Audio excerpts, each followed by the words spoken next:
Hello, friends. Welcome to Creative Medicine.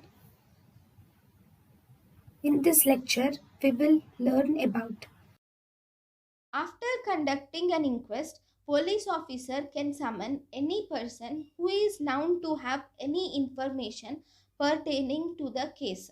So this um, summoning of any person after inquest is given under CRPC 175.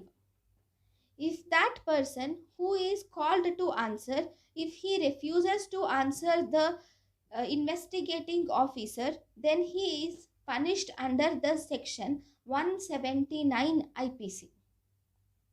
So in 175 IPC, we summon the person. In 179 IPC, if he refuses, then he will have to he is punishable under the section 179 IPC. Hello, friends. Welcome to Creative Medicine.